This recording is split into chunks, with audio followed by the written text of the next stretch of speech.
disfagia, sí, efectivamente. Mialgias también. Fatiga también es muy común.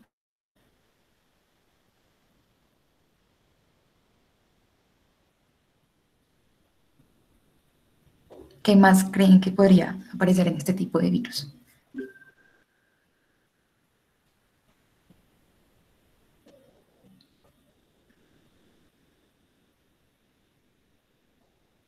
Bueno, la verdad, a la mayoría de síntomas le están acertando, la verdad. Me dieron, de hecho, algún tipo de spoiler de los síntomas que podemos tener en neonatos.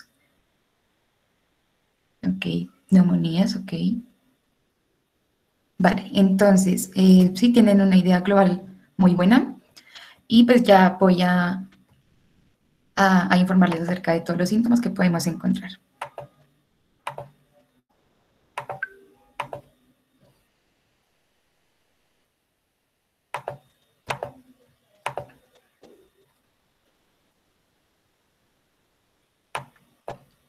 Bueno, una vez más me presento. Mi nombre es Danilo Yavan Tuquerres, soy de cuarto semestre de la Facultad de Medicina de la Universidad Militar Nueva Granada y junto a la doctora Raiza Fragoso, que fue mi tutora en toda esta charla, voy a hablar acerca de rubéola, citomegalovirus y Chagas en la introducción. Luego voy a explicar acerca de la rubéola en el embarazo, el citomegalovirus en el embarazo, la enfermedad de Chagas en el embarazo y por último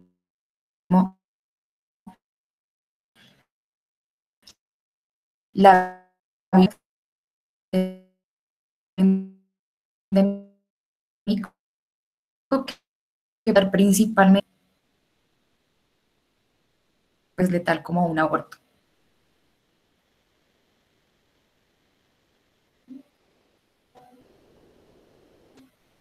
Bueno, la rubéola es una enfermedad viral. Es esta como va a causar una infección Dani, creo del que se te está yendo otra vez la desarrollo. señal. El agente causal,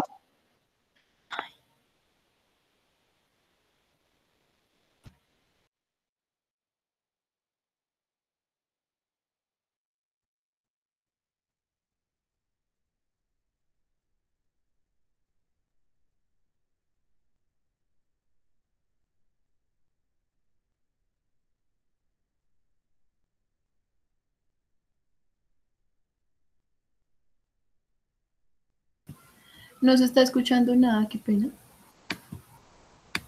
qué pena, ya se escucha mejor.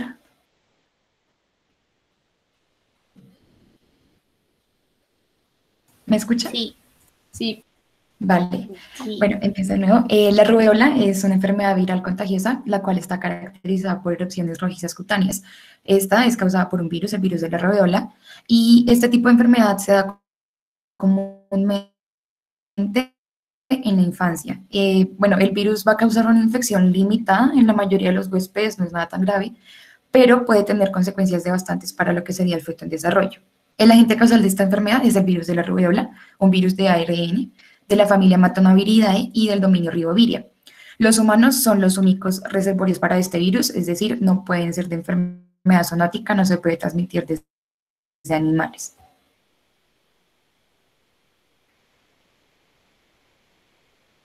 Casos sospechosos de rubéola y sarampión, evidenciando una disminución del 81,4% respecto al mismo periodo en el 2019. 42,9% de estos casos se dieron en menores de un año, como dije anteriormente, se da más que todo en la infancia. El 36,4% de estos casos eran niños de entre 3 a 4 años y el 23% de los pacientes se encontraban vacunados, lo cual en realidad disminuyó mucho todas las consecuencias y todos los síntomas.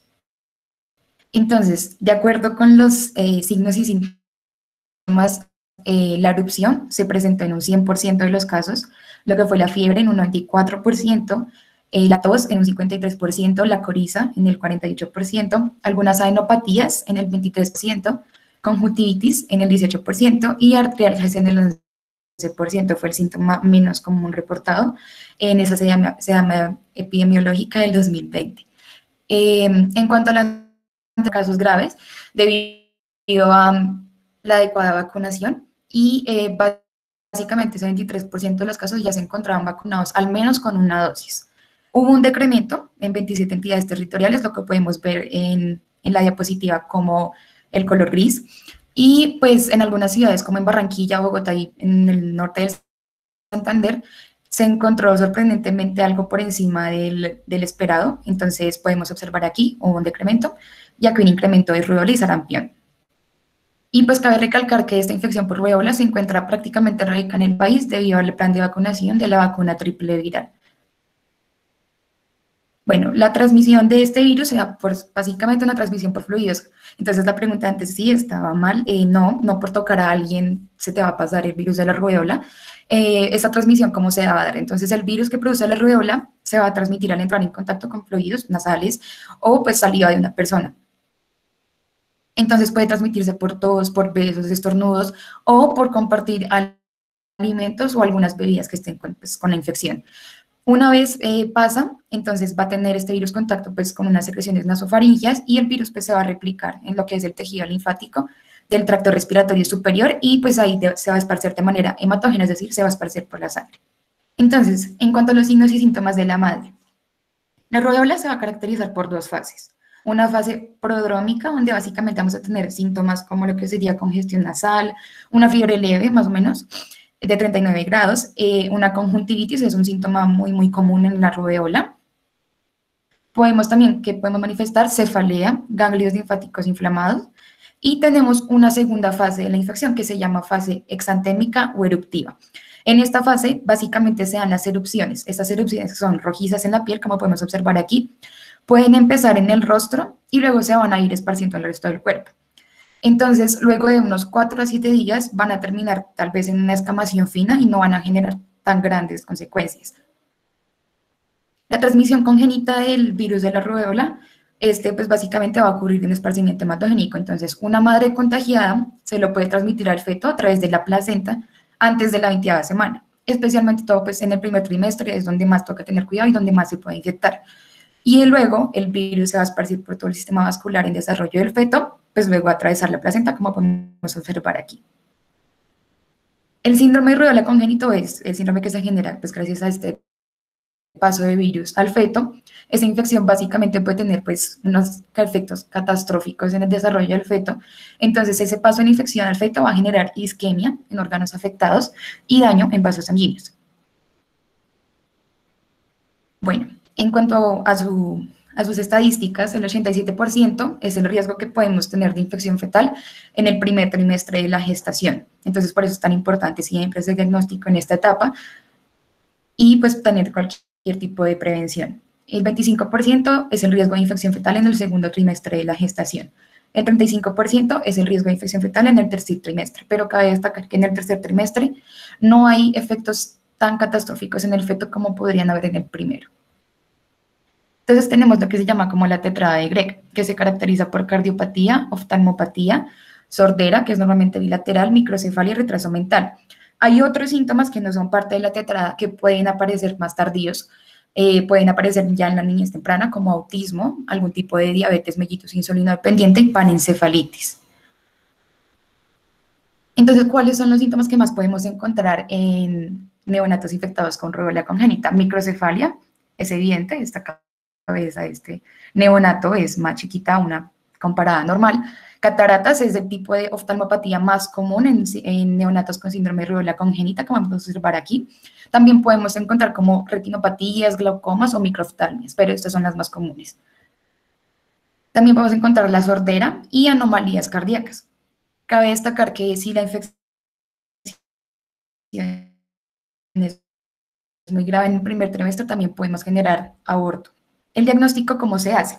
El diagnóstico materno pues se puede hacer, pues indica realizar esta prueba. Se hace un cribado de inmunoglobulina G a todas las gestantes, entonces se hace una analítica el primer trimestre de inmunoglobulina G.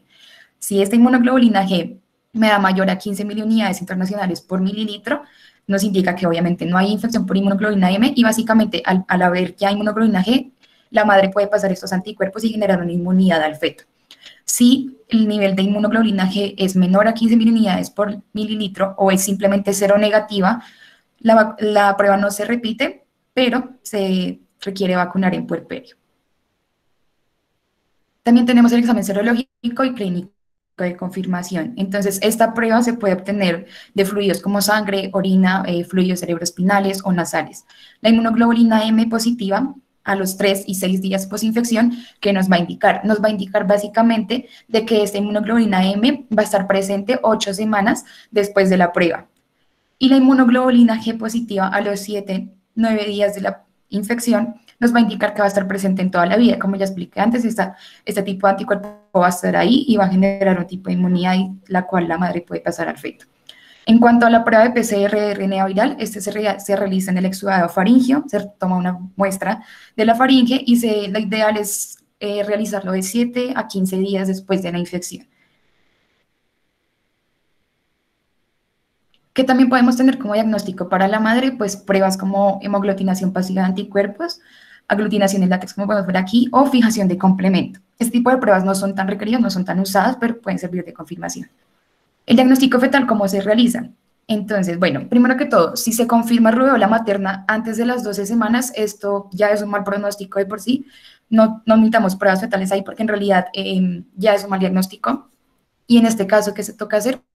Pues se puede informar a la paciente y se puede considerar una interrupción legal del embarazo o de la gestación debido a todas las malformaciones y a todas las consecuencias que puede tener la infección en el feto. Que tenemos lo más común que se realiza, la amniocentesis. Entonces tenemos una PCR de RNA viral y esta básicamente pues es un procedimiento que se va a utilizar en el diagnóstico prenatal pues de infecciones fetales. Entonces se retira una pequeña cantidad de líquido amniótico como podemos observar aquí que va a contener estas células fetales y pues como ya dijimos es extraída del saco amniótico que va a rodear al feto que se encuentra en desarrollo. Entonces, ¿cuándo se recomienda hacer? Pues se realiza cuando hay una primoinfección materna de 12 a 20 semanas. También cuando hay una infección materna dudosa menor a 20 semanas. También cuando tenemos una reinfección materna documentada antes de las 20 semanas, lo cual puede indicar un buen pronóstico. ¿Qué es lo ideal? Realizarse mayor a 6 a 8 semanas después de la infección. Nunca se tiene que realizar antes de las 18 semanas porque puede no salir tan exacta y puede dar falsos negativos.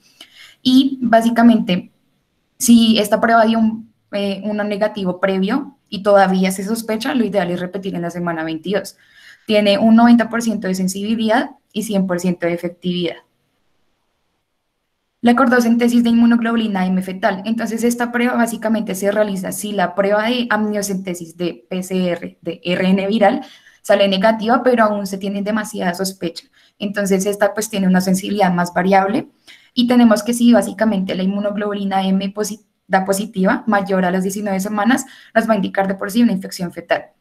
Ambas pruebas van a necesitar marcadores ecográficos para dar un diagnóstico más adecuado. Entonces, ¿qué podemos encontrar? Pues como ya expliqué, están indicados en ambas pruebas para diagnóstico. ¿Qué podemos encontrar? Anomalías cardíacas. Acá podemos observar, más que todo se puede ver un defecto del septo interventricular. Como podemos ver aquí, se ve un septo más grueso. Esto no es normal. Y en estos casos también se puede solicitar un ecocardiograma para poder confirmar mejor. Microcefalia, podemos ver aquí, este círculo blanco que podemos observar aquí es una cabeza muy pequeña, no es normal para la semana de gestación en la que se encuentra el feto. Cataratas y microoftalmia, como ya expliqué, las cataratas son de las oftalmopatías más comunes en este tipo de infección. Entonces, esto que vemos aquí como puntos blancos son lo que conocemos como cataratas en el feto. Tenemos también hepatosplenomegalia. Esto que vemos aquí es todo el hígado ocupando prácticamente toda la cavidad abdominal, lo cual tampoco es normal. Y tenemos un crecimiento intrauterino retardado. El tratamiento, bueno, ¿qué se recomienda? Acetaminofén para aliviar los síntomas de la madre. Cabe destacar que no se puede recetar ningún antiviral durante el embarazo porque puede ser letal para el feto. Glucocorticoides y transfusión de plaquetas se pueden indicar en pacientes con condiciones especiales como pacientes con trombocitopenia o una encefalopatía. Y en la actualidad no existe ningún tratamiento para fetos expuestos o afectados por el virus. ¿Cómo se previene? Pues básicamente en Colombia tenemos la vacunación triple que básicamente conviene en rubéola, sarampión y parotiditis. Entonces, esta es la primera estrategia para prevenir la rubéola durante el embarazo y también durante la niñez. Y a las mujeres que planean quedar embarazadas se recomienda que si recién se aplicó la vacuna, esperar unos 28 días para poder tener una concepción. que podemos tener también si la materna se ha infectado con rubéola en el pasado. Como ya explica, la inmunoglobulina G queda presente por toda la vida y puede pasar estos anticuerpos de madre a feto y no le va a poder pasar ningún tipo de daño al feto. Vacunación postparto, pues lo ideal es que todas las madres reciban la vacuna tan pronto suceda el parto, y para individuos o madres que pues recibieron una inmunoglobulina anti-D, se les recomienda pues revisar la inmunidad en 3 meses porque pueden haber ciertos productos de la sangre que pueden haber interferido con la respuesta a la vacuna. Bueno, el citomegalovirus. Esta es una infección viral. Esta se va a convertir latente luego de la primera infección, pero puede reactivarse con un derramamiento nuevo. Es causada por el herpes virus humano 5. Es un virus de DNA y es específico de la familia Herpesviridae y del dominio Duplonaviria.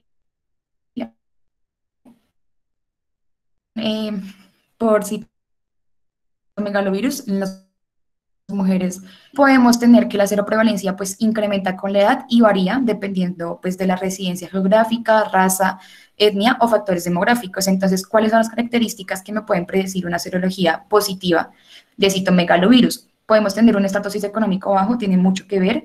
Tener de 25 a 35 años puede ser un factor también de riesgo. Alta paridad, vivir en un país en desarrollo y tener contacto con niños menores a 3 años, porque como ya explicaba antes, es una infección también muy común en niños. Entonces tenemos un riesgo de seroconversión. Básicamente los grupos que tienen como más riesgo de tener una seroconversión a este virus pueden ser mujeres embarazadas, tienen un riesgo del 2.3%, cuidadores de la salud en un 2.4%, cuidadores de niños, guarderías, estos son los que tienen más riesgo, un 8.5%, y padres de infantes en un 2.1%. Hay otros grupos que pueden tener riesgo de seroconversión. Esto puede incluir adolescentes. En general, este virus afecta más a las mujeres que a los hombres, entonces pueden ser adolescentes mujeres que sean grupos minorías o tal vez mujeres que trabajen en la zona de la salud. Y también puede afectar mucho a individuos inmunocomprometidos.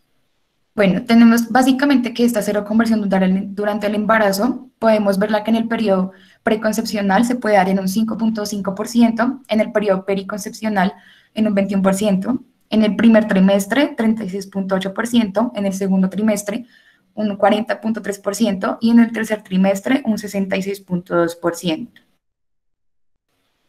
En la transmisión, ¿cómo se da? Básicamente, este citomegalovirus se puede contagiar por contacto no sexual cercano, se puede contagiar por contacto sexual, por trasplante de órganos o transfusión sanguínea. ¿Cuáles son los signos y síntomas más comunes que se pueden ver en la madre? Entonces, una infección primaria de citomegalovirus puede causar fiebre, como habían dicho anteriormente, sí, se causa fiebre normalmente. Pueden haber otros síntomas inespecíficos como mialgia, como habían dicho. También podemos tener faringitis, podemos tener artrialgia o cefalea y fatiga, como habían dicho también en el mente. Pero estos tipos de síntomas son clínicamente pues, no tan importantes y no son tan aparentes porque no aparecen en la mayoría de los casos en un 90%.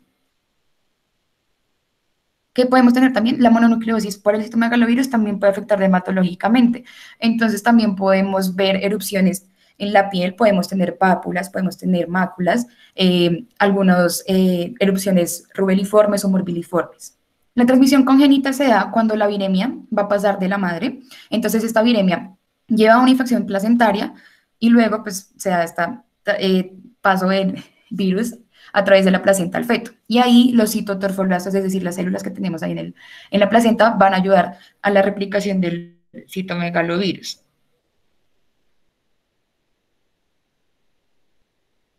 Entonces, en cuanto a la histopatología placentaria, esto no se usa como diagnóstico, pero son los hallazgos que podemos tener una vez la placenta pues, sea examinada. Podemos tener una villitis linfoplasmocítica, podemos ver esto que acá vemos, trombosis coriónica en vaso, todo lo que observamos aquí es un vaso y todo esto es la trombosis.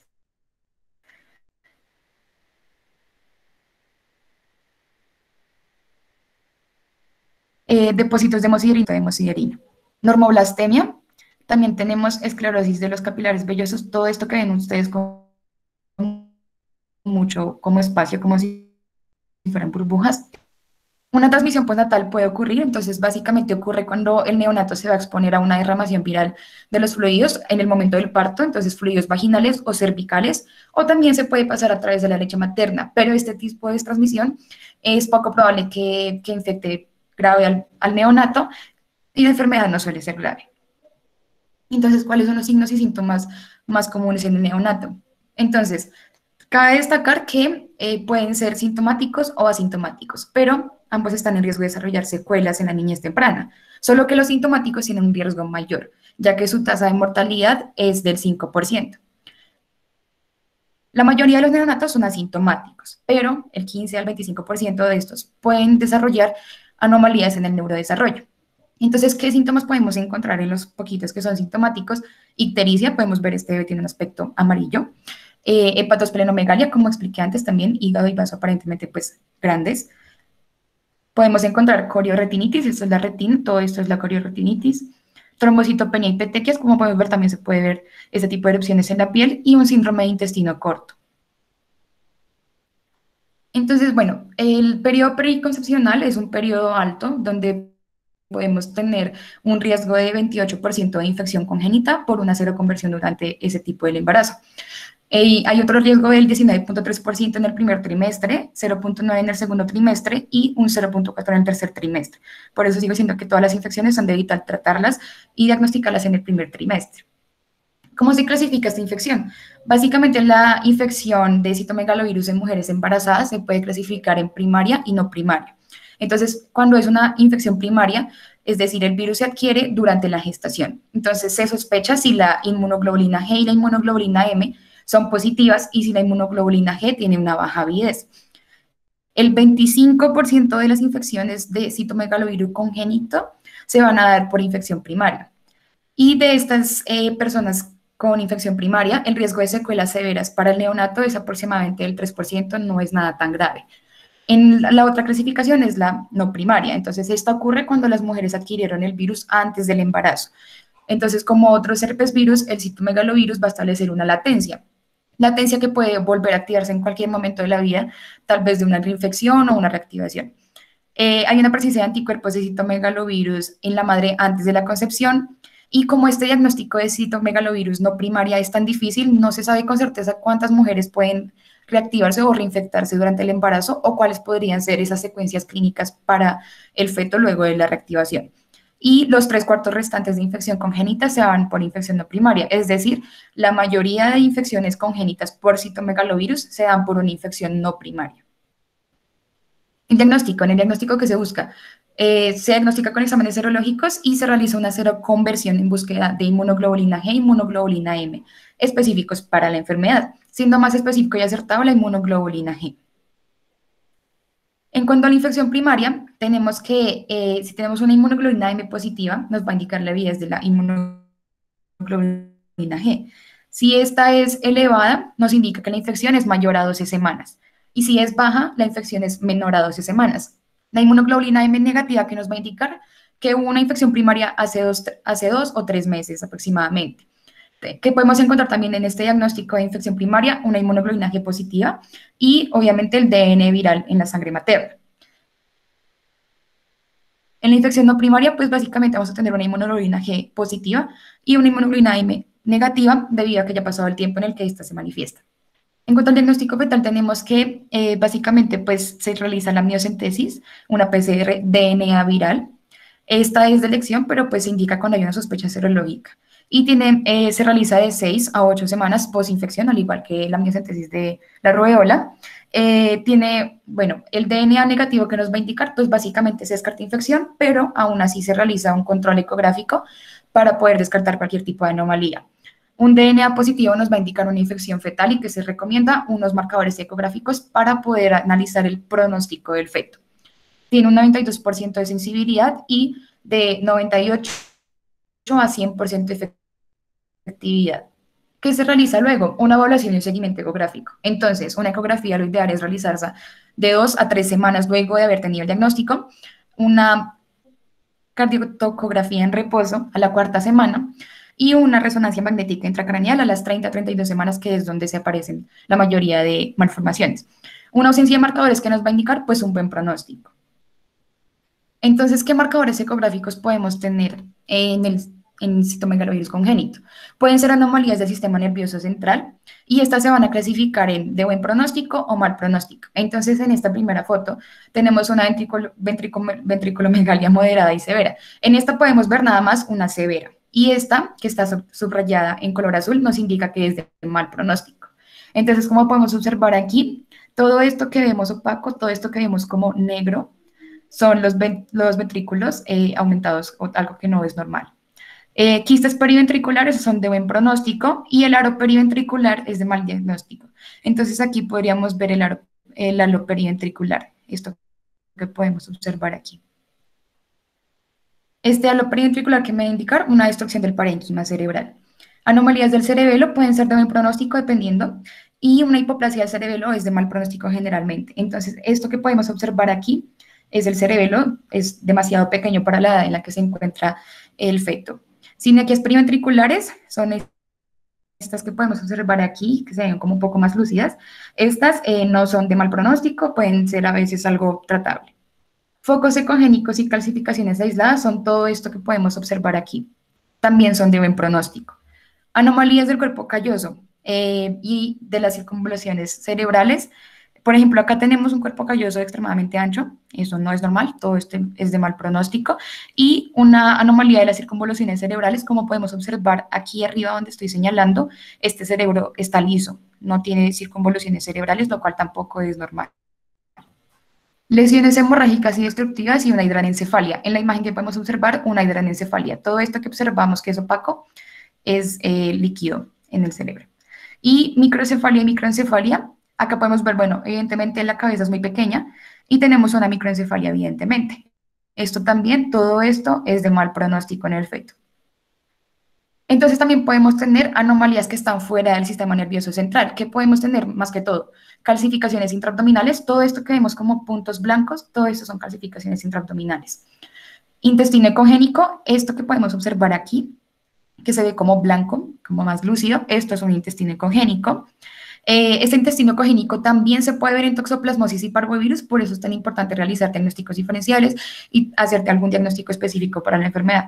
Hepatosplenomegalia, como vimos anteriormente, también se ve en rubeola, entonces podemos ver que todo el hígado ocupa pues, todo el abdomen.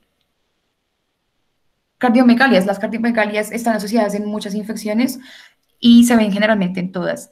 Ascitis, hidrotórax, entonces aquí podemos ver una ascitis de abdomen y acá una de tórax. Y esto que podemos ver aquí que se ve como opaco, eso es el hidrotórax. Entonces, este tipo de características también se pueden ver en sífilis congénita, se pueden ver en parvovirus y se pueden ver en toxoplasmosis. Y tenemos un crecimiento intrauterino retardado, como también sucede en la rubeola. ¿Qué se recomienda para el tratamiento? El ganciclovir es un tipo de medicamento que se utiliza en neonatos con infección congénita sintomática por citomegalovirus y es un intento de disminuir las secuelas más graves que puedan tener. Y para la madre que se recomienda acetaminofén para aliviar síntomas, dolor y fiebre. Bueno, la enfermedad de Chagas. Esta es una enfermedad infecciosa potencialmente mortal, cuya prevalencia es en países tropicales y climas cálidos. Es causada por el parásito Trypanosoma cruzi, como la pregunta que habíamos hecho anteriormente, del filo Glionozoa, familia Trypanosopitidae, y del género Trypanosoma, es este que podemos observar aquí. Bueno, en el sistema de vigilancia en salud pública en Colombia se confirmaron 248 casos de Chagas entre lo que fue el 2012 y el 2019. Esto fue un periodo epidemiológico sexto, el 2019. Entonces, en el mapa 1, ¿qué podemos observar? Bueno, el 43% de estos casos básicamente ocurrieron en brotes de transmisión oral. Ya voy a explicar bien las transmisiones. Desde el 2008 hasta el 2019 se realizaron brotes en transmisión oral en varios departamentos, como lo que sería el Santander, en Casanares, Cesar, Meta, Bolívar, Antioquia y últimamente en algunos lados no tan conocidos como Atlántico y Chocó. Básicamente, en el periodo epidemiológico del 2019, en ese año se presentaron 5 brotes de transmisión oral y según estos reportes en años anteriores no se han presentado tantos brotes en un mismo año. En el 2018 no hubo ninguna muerte por Chagas, pero los brotes de transmisión oral como aumentaron tanto, aumentaron la tasa de letalidad a un 7,9%. Cabe destacar que esta tasa de letalidad de Chagas está por encima de otras enfermedades como dengue y malaria en el país. Entonces, ¿qué tenemos? En el 41 y 87 casos fueron confirmados en Casanare y Santander. De 6 a 20 casos se confirmaron en Meta, en Tolima, lo que vamos a observar como amarillo, en Meta, Tolima, Boyacá, César, Atlántico, Sucre y Córdoba. ¿Qué podemos observar también? De 1 a 5 casos, todo lo que podemos ver con un color verde, se reportaron ciertos casos y lo que observamos como blanco no se reportaron ningún caso. Y básicamente lo que mencioné antes, hubo sorprendentemente nuevos casos en Atlántico, pero generalmente siempre en Cesar y en el Casanare y en Antioquia. ¿Cómo se da la transmisión? Básicamente la transmisión vectorial, entonces se da por la picadura al insecto triatomino que comúnmente conocemos como pito o bichuca, que es este que vamos a observar aquí. Entonces, él al momento de alimentarse de la sangre del huésped, de ese hematófago, va a defecar sobre el lugar de la herida. ¿Y qué sucede en este momento? Como podemos observar en la imagen, cuando la persona se rasca en la zona, va a ayudar a la diseminación del parásito. Y en las heces se va a encontrar el parásito, el Trypanosoma cruzi. ¿Cómo se identifican? Lo ideal, pues, es buscarlo en estas zonas que ya mencioné antes, en este tipo de lugares es de vital importancia identificarlos. ¿Cuáles son las especies más comunes en Colombia? Tenemos la Triatoma timidiata, la Rhodnius prolixus y la Triatoma venosa. Estas son especies de triatominos con mayor importancia epidemiológica y se encuentran casi siempre en domicilios humanos en estas zonas que mencioné antes. Cabe mencionar también que generalmente son las más grandes, las hembras, las que transmiten el parásito y es de vital importancia identificar cuáles son las hembras y cuáles son los machos. Entonces, el modo de transmisión, bueno, primero vamos a tener que el triatomino, es decir, el pito, va a picar a la persona y en el momento en que pica a la persona va a defecar sobre la herida y va pues a transmitir el parásito. Una vez el parásito esté adentro, los tripomastigotes metacíclicos van a penetrar varias células y dentro de las células se van a transformar en algo llamado amastigotes. Una vez los amastigotes están dentro de las células, se van a multiplicar por fisión binaria en las células o tejidos infectados. Luego de esto, podemos ver que estos amastigotes intracelulares se vuelven de nuevo tripomastigotes para poder salir de la célula e infectar el torrente sanguíneo. Entonces, ¿qué es lo importante de esto? Los tripomastigotes pueden infectar de nuevo otras células y pueden volverse de nuevo intracelulares para infectar otros sitios. Por eso esta enfermedad también puede ser de carácter sistémico y puede ser muy letal, puede causar hasta la muerte. ¿En qué es importante en esta etapa? Cuando los tripomastigotos entran en el torrente sanguíneo, es ideal realizar el diagnóstico en esta etapa. Luego de esto, ¿qué sucede? ¿Cómo sigue el ciclo? El triatomino o el pito va a volver a picar a una persona o a un animal que esté infectado y luego los tripomastigotes se van a empezar a multiplicar y se van a volver de nuevo tripomastigotes para que en el momento de que el pito pique a otra persona u otro animal, el parásito pueda transportarse de nuevo. La transmisión oral, entonces, este es otro tipo de transmisión que se puede dar en esta enfermedad, sea por consumo de alimentos infectados, las heces del insecto en frutas, verduras y demás que no estén bien lavadas, bien descontaminadas. Las personas que pueden consumir cierto tipo de roedores, marsupiales, pueden consumir esta carne que no esté bien cocinada, ahí también se puede pasar el parásito, o incluso en temas de cultura, hay ciertas comunidades indígenas que pueden realizar rituales con sangre fresca de animales y esta sangre fresca de animales también puede contener el parásito y se va a pasar en el momento en que se ingiere. ¿Cómo se clasifica la infección? Bueno, se clasifica en infección aguda y crónica. La infección aguda va a durar de 8 a 12 semanas y se va a caracterizar por unos tripomastigotes circulantes, que son estos que podemos ver aquí. En algunos pacientes sucede tragoma, que es una inflamación y una hinchazón en la zona donde el parásito pica. En la mayoría de los casos no hay síntomas o estos síntomas son muy leves. ¿Y qué es importante? Estos síntomas se pueden curar por sí solos, pero entonces lo importante es que si la infección no es tratada de manera persistente, la enfermedad puede avanzar hacia la fase crónica, que es la fase grave. En la fase crónica, los signos y síntomas pues, van a ocurrir de 10 a 20 años después de la infección inicial o simplemente pueden no aparecer nunca.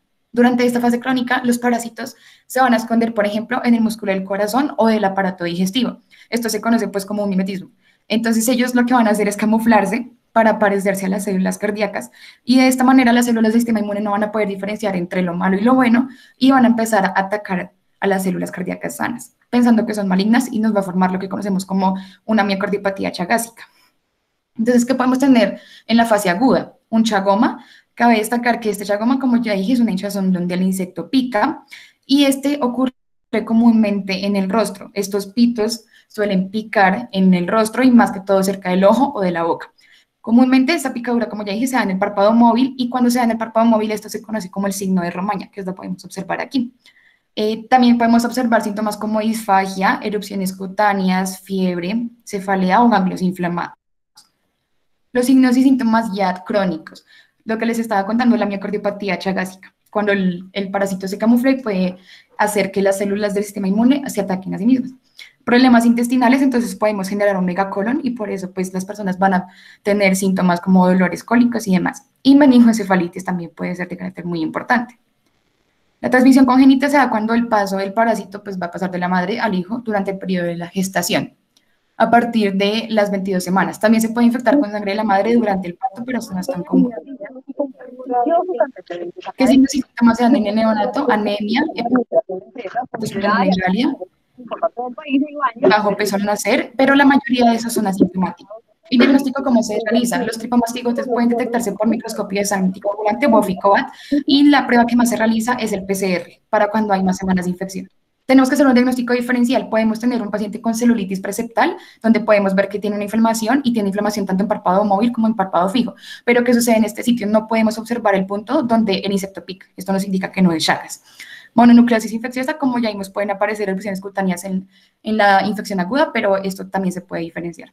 ¿Cómo se hace el diagnóstico de Chagas congénito? Entonces, se centrifuga el cordón, esto es un tipo de micrométodo, se centrifuga el cordón umbilical fresco o la sangre del neonato y luego se examina la capa de Boficuat, que es la que tenemos aquí. Y podemos observar en el microscopio los tripomastigotes, es decir, los parásitos que están circulando en sangre. Tiene un 30% de efectividad. La PCR, entonces, basta con tener un resultado positivo en un espécimen para confirmar diagnóstico y empezar tratamiento. Otras técnicas moleculares necesitan otros resultados en más de un espécimen y tienen una efectividad de un 80%. Western blot o inmunoblot de inmunoglobulina M, usando antígenos de excreción y secreción de tripomastigotes, entonces se ven estas bandas en modo de escalera de los antígenos en unas etapas tempranas de infección. Este tiene un 57% de efectividad en bebés de 0 a 1 mes. ¿Cómo se realiza el tratamiento? Para el neonato se administra benzinazol y nifurtimox para que pues, reduzca los síntomas y se administran jarabe o de manera efervescente. El 90% de los neonatos se curan si se administra tan pronto se diagnostica la enfermedad.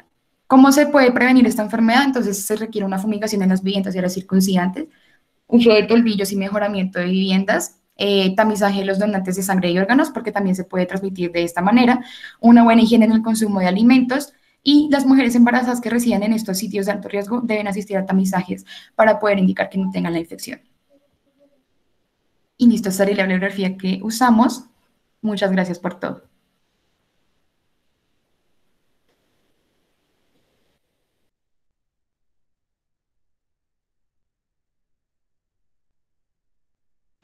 Bueno, Daniela, muchísimas gracias por tu charla, un tema pues muy completo.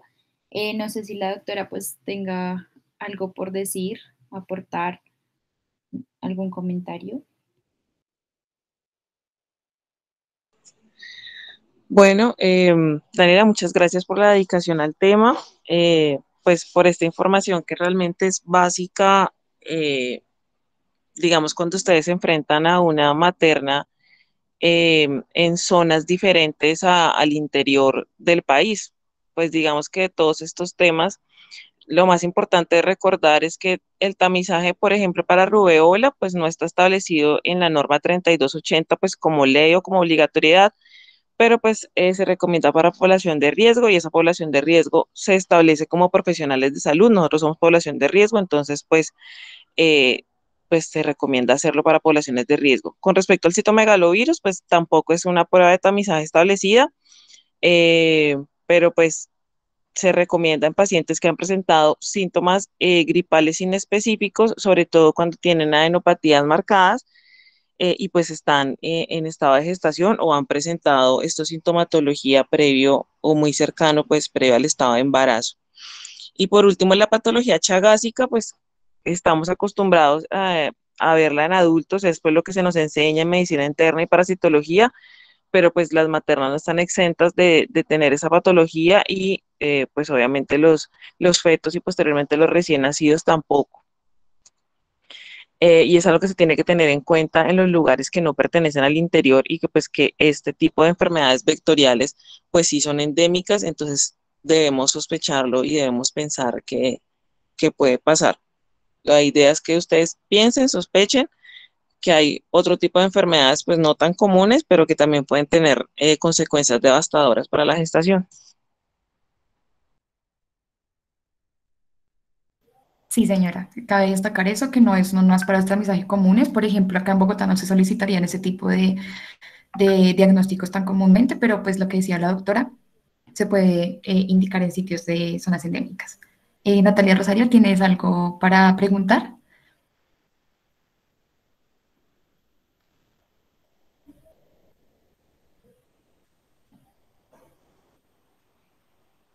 Natalia tiene la manito, pero no sé. Sí, Creo que se le activó. ¿Alguien más tiene alguna duda por ahora? sí, sí. ¿Alguna pregunta, cualquier duda que tengan?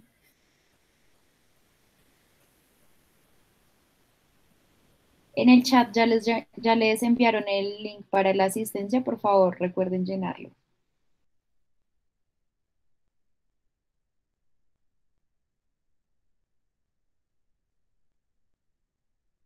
Bueno, yo creo que no hay más dudas por ahora. Entonces, nuevamente, pues Daniela, muchas Listo. gracias. Doctora, muchísimas Muchas gracias gracias. por el tiempo y pues por la dedicación y por la explicación del tema. Ya nos quedó súper claro por lo visto. Entonces, pues nada, nos vemos en una próxima ocasión. Muchas gracias a todos por su atención. Gracias a todos. Muchas gracias.